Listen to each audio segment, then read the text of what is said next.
un jour, il a fallu la découvrir, cette grotte. Et si on fait un peu d'histoire, c'est en 1900 qu'on trouvait ici, derrière le petit treillis que vous voyez ici sur la colline, un chantoir tout à fait banal dans lequel on passait son temps à faire tomber des blocs de pierre pour les entendre rouler à l'intérieur. Et puis un jour, ce ne fut un chien qui tomba dans le chantoir. Et son maître voulut le secourir, il le secourut, et à l'aide d'une corde descendit dans ce chantoir. Et ce fut la première découverte des lieux. Accueillons à présent Monsieur Philippe Bernard. L'important, c'était de ne pas dénaturer notre patrimoine, mais d'intégrer la bande dessinée, les projets de bande dessinée dans le patrimoine existant. Et je crois qu'ici, c'est un exemple tout à fait concluant d'une dynamique entre une thématique qui a été choisie, qui n'est pas forcément touristique au départ, et un lieu touristique.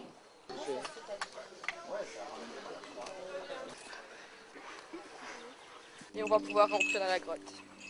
On y est, oui. C'est la salle de la cascade.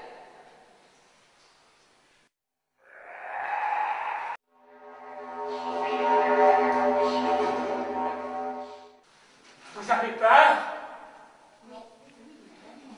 Expliquez-moi comment une société individualiste comme la vôtre pourrait comprendre un système si complexe basé sur la solidarité, sur le groupe, sur la meute.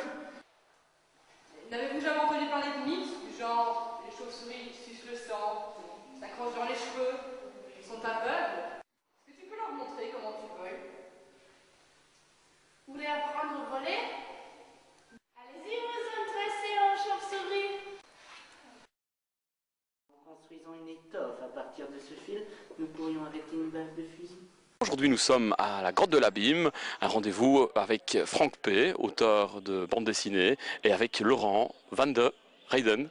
Alors, les horribles, ce sont des créatures que nous avons créées, qui existent et que nous avons fait à notre sauce grâce à la collaboration et au talent de Franck qui les a dessinés. Et on a imaginé donc des animaux tapis dans la grotte, qui sont des animaux qui ont réellement vécu ou qui ont fréquenté cette grotte de Comblain. Franck P, ça vient d'où? L'idée, le dessin, les créatures, elles sortent de votre esprit, ça se passe comment? Mais au départ, les créatures, elles étaient dans la tête de Laurent. Et donc il m'en a parlé, il les a un peu définies comme un peu dans un scénario, somme toute. Et puis moi, j'ai ajouté la partie visuelle, disons, de ces animaux. De A à Z, le projet a été pensé en termes de qualité, que ce soit dans les costumes qui ont vraiment été travaillés, retravaillés, pensés. Franck a redessiné plusieurs fois les personnages pour les adapter à la réalité des demandes, les contraintes techniques d'être dans une grotte, de faire du cirque. L'humidité aussi. L'humidité, donc c'est un milieu hostile entre guillemets, mais en même temps c'est un atout d'être dans ce milieu, quoi. Ici, ça a vraiment dépassé nos espérances puisqu'on a mis des comédiens, des artistes de cirque. Une cinquantaine de personnes, je pense. En tout, il y a une cinquantaine de personnes engagées pour le projet. Ouais, donc ça situe quand même l'ampleur du projet.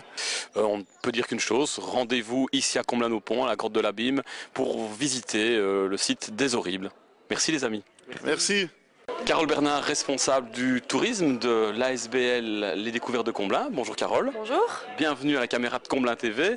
Alors, le programme pour les Horribles. Donc les Horribles ont lieu du 1er juillet au 31 août.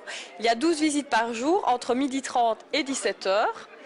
Alors, un numéro de téléphone donc, pour les réservations, c'est le 04 369 26 44. Et un site internet, c'est www.leshorribles.be. Une consigne à donner aux gens pour entrer dans la grotte? Des vêtements chauds et des bonnes chaussures. Même s'il fait chaud dehors, on vous conseille quand même d'avoir une petite laine. Oui, quand même, parce qu'il fait 10-11 degrés, donc faut être prévoyant. Merci Carole, à bientôt. Merci.